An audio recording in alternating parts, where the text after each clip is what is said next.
Number 11، ایک کامیاب مدرس وہ ہے جس کے تعلقات کم سے کم ہوں۔ جتنے تعلقات کم ہوں گے اتنا وہ مطالعے کو وقت زیادہ دے سکے گا، اتنا وہ جس کتاب کو اس نے پڑھانا ہے وہ اسے اچھے طریقے سے حل کر سکے گا۔ اب ایک شخص نے اگر دن بھر میں سب کو ہی وقت دینا ہے، تمام ساتھیوں سے ملنا ہے، تمام مجالس میں اس نے شرکت کرنی ہے، ہر ایک کو 5-5 منٹ بھی وقت دے گا تو کتنا وقت صرف ہو جائے گا، اور جب اس کے مطالعے کا وقت آئے گا تو وہ تھکا ماندہ ہوگا۔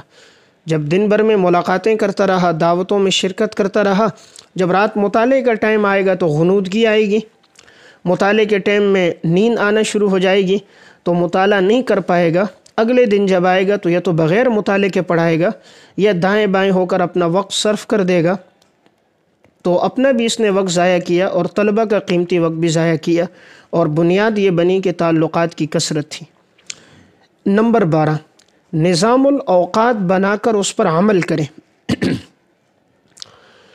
ہر بڑے عالم کی زندگی میں اور ہر کامیاب انسان کی زندگی میں جو آپ کو وصف نظر آئے گا وہ نظام الاوقات ہے، کہ ان کے صبح سے لے کر رات سونے تک پوری زندگی کا ایک نظام الاوقات ہوتا ہے، اور وہ اس کے بڑے پابند ہوتے ہیں کہ ہم نے صبح اس وقت اٹھنا ہے، یہ کام کرنا ہے، پھر ہم نے مطالعہ کرنا ہے، پھر گھنٹے پڑھانے ہیں، پھر واپسی میں یہ کام کرنا ہے، ظہر میں، عصر میں، مغرب میں۔ جب پورے 24 گھنٹوں کا نظام الاوقات ہوگا تو اللہ تعالیٰ پھر اس انسان سے دین کا بڑا کام لیتا ہے۔ ہمارے ہاں یہ ہے کہ اگر بیٹھے ہیں گفتگو میں تو گھنٹوں باتوں میں لگ جاتے ہیں، موبائل پر ہیں تو گھنٹوں موبائل پہ صرف ہو جاتے ہیں، دعوت میں گئے تو گھنٹوں اس میں ضائع ہو جاتے ہیں، سونے کے لیے لیٹے ہیں تو 8-8 10-10 گھنٹے سونے میں گزر جاتے ہیں۔ تو نظام الاوقات کا نہ ہونا ہے۔ حکیم الامت مولانا اشرف علی تھانوی رحمۃ اللہ علیہ، حضرت کی زندگی میں نظام الاوقات تھا۔ حضرت کے استاد شیخ الہند حضرت مولانا محمود الحسن رحمۃ اللہ علیہ آئے تو حضرت نے ان کا اکرام کیا اپنے استاد محترم کا، پھر فرمایا حضرت اس وقت میرے لکھنے کا معمول ہے، اگر آپ اجازت دیں تو میں کچھ لکھ لوں۔ حضرت نے فرمایا آپ جائیں لکھیں۔ حضرت حکیم الامت مولانا اشرف علی تھانوی رحمۃ اللہ علیہ گئے، تھوڑا سا لکھا اور پھر جلدی سے آ گئے۔ حضرت نے فرمایا بہت جلدی واپس آ گئے، فرمایا کہ اس وقت میرے لکھنے کا معمول تھا، نظام الاوقات تھا، اس لیے میں نے چاہا کہ اس میں ناغہ نہ ہو تاکہ برکت ختم نہ ہو، چونکہ آپ میرے استاد محترم ہیں، آپ کی آمد تھی، اس لیے میں نے اس کو بھی برقرار رکھا اور میں جلدی لوٹ کر آیا آپ کی خدمت کے لیے۔ تو دیکھیں نظام الاوقات کی پابندی کی، اللہ تعالیٰ نے ان سے دین کا بہت بڑا کام لیا ہے۔ تو اور ان کے سینکڑوں ملفوظات اور 20 کتابیں اس وقت موجود ہیں کہ جس سے علماء اور خواص فائدہ لے رہے ہیں، اور جنہیں اس صدی کا مجدد بھی کہا گیا۔ تو اس کی بنیاد پیچھے کیا بنی؟ نظام الاوقات۔ نمبر 13، اپنے مقصد کے ساتھ لگن ہونی چاہیے۔ یہ تدریس جو شعبہ ہے اس کے ساتھ لگن ہو، یعنی انسان یہ نہ سمجھے کہ میں اپنے وقت کو پاس کر رہا ہوں، وقت گزارنا مقصود نہ ہو، بلکہ تدریس شوق کے ساتھ ہوتی ہے، شوق اور لگن کے ساتھ ہو، رات بھر مطالعہ کرے، کتاب کے لیے جتنے اس کو حواشی ملے، شروحات ملے، اہل علم کے اس کتاب پر افادات ملے، وہ سب کو پڑھے، سب کو پڑھ کر آئے گا، جب سبق پڑھائے گا تو اس کا فائدہ زیادہ ہوگا۔ یہ مطلب نہیں کہ ہر بات آگے بتائے تو اتنا جتنی ضرورت ہے، لیکن اپنے مطالعے کو وسعت دینے کے لیے وہ زیادہ سے زیادہ مطالعہ کرے اور اپنے مقصد کے ساتھ لگن ہو۔ نمبر 14، بلند ہمتی ہو۔ بلند ہمت مدرس کامیاب ہوتا ہے۔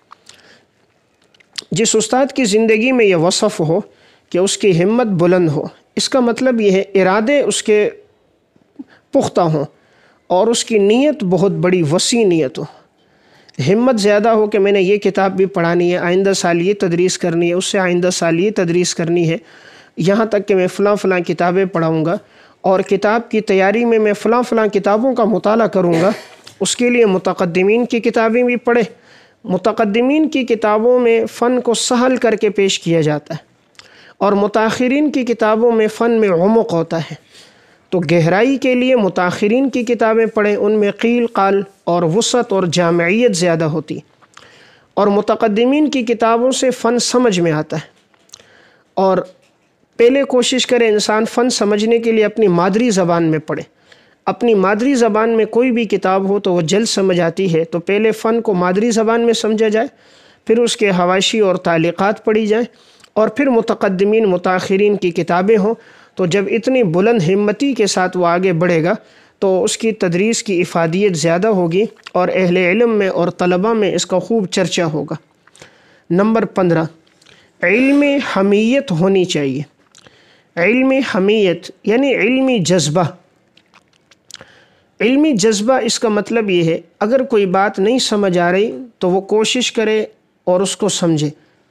کسی فن میں کمی کمزوری رہ گئی ہے تو اس فن میں محنت کر کے آگے بڑھنے کا شوق ہونا چاہیے۔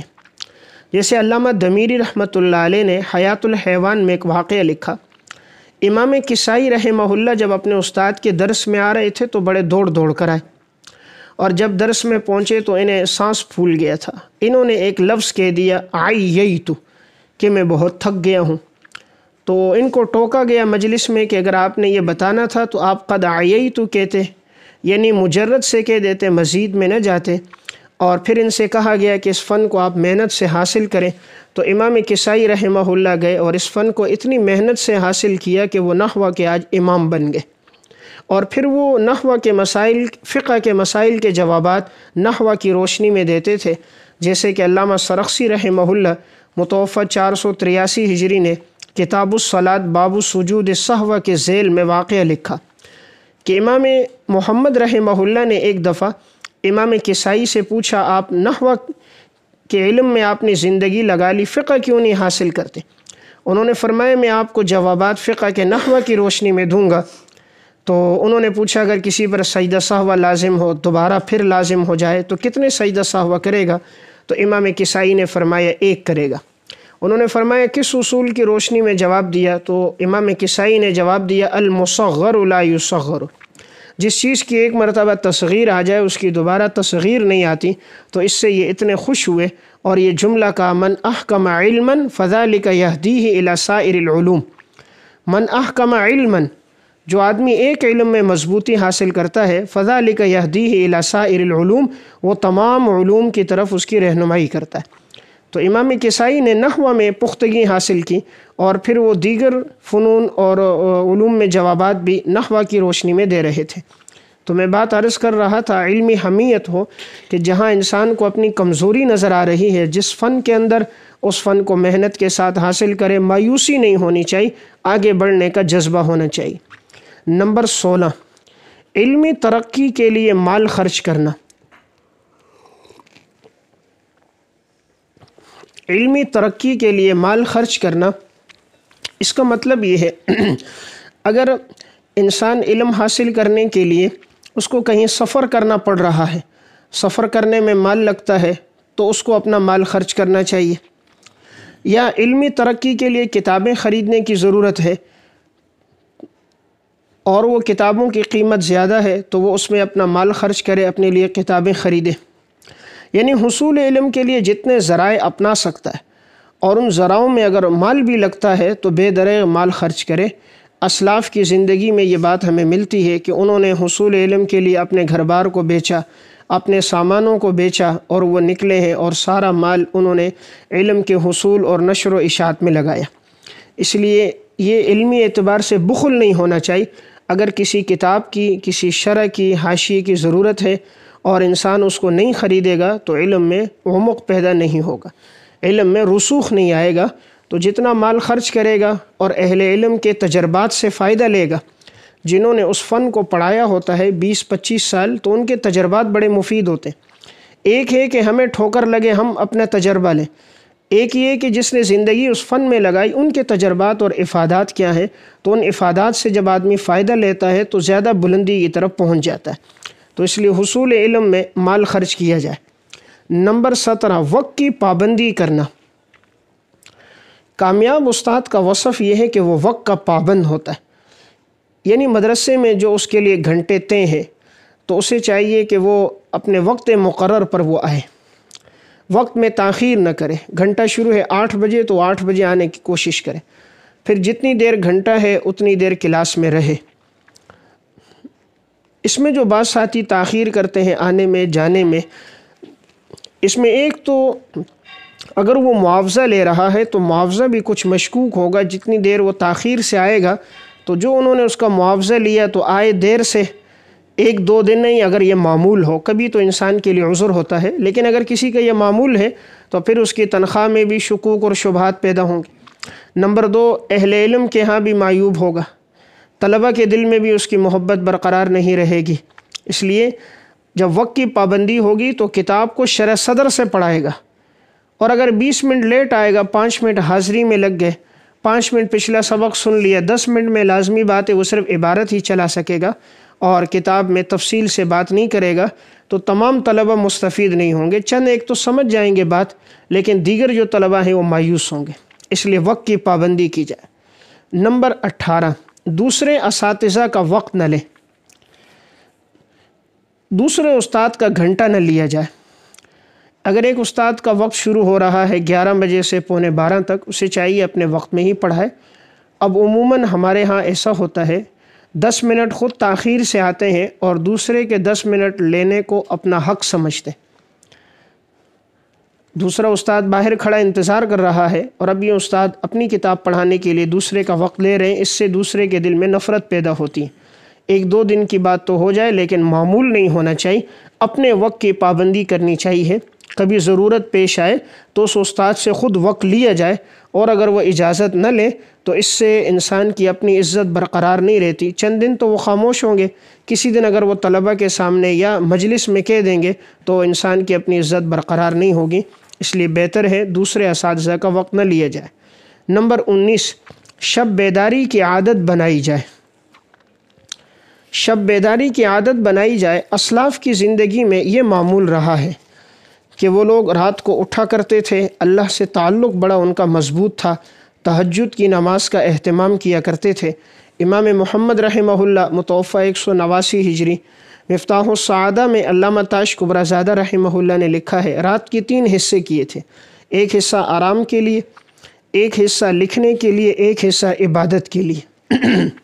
امام بخاری رحمہ اللہ ہدی الساری فی مقدمت فتح الباری میں ہے، رات میں کبھی 15 17 دفعہ بھی اٹھنے کی ضرورت پیش آتی، اٹھتے، لکھتے، سوتے، آرام کرتے، تہجد پڑھتے۔ تو اسلاف کی زندگی میں یہ معمول تھا کہ وہ لوگ شب بیدار تھے، تہجد کے بھی پابند تھے، اور صبح کے وقت میں اٹھ کر اپنا مطالعہ بھی کرتے تھے۔ اس وقت جو چیز مطالعہ کی جائے تو وہ یاد رہتی ہے، ذہن خالی ہوتا ہے اور شور شرابہ نہیں ہوتا، فضا بالکل صاف ستھری، صحت کے لیے بھی مفید ہوتی ہے، اور اس وقت جو مطالعہ کیا جاتا ہے وہ انسان کو ہمیشہ محفوظ بھی رہتا ہے۔ نمبر 20، ہر نوع کی امہات کتابوں کا مطالعہ کیا جائے۔ ہر نوع کی امہات کتابوں کا مطالعہ کیا جائے، اس کا مطلب یہ ہے ہر فن کے اندر جو بنیادی کتابیں ہیں انہیں اپنے مطالعے میں ضرور رکھا جائے۔ مثلاً ایک آدمی اگر علم تفسیر پڑھا رہا ہے تو علم تفسیر کے دوران یہ 4 تفسیریں بنیادی کہلاتی ہیں، اسے وہ مطالعے میں رکھے۔ نمبر 1، امام رازی رحمۃ اللہ علیہ کی تفسیر کبیر۔ نمبر 2، علامہ آلوسی رحمہ اللہ کی روح المعانی۔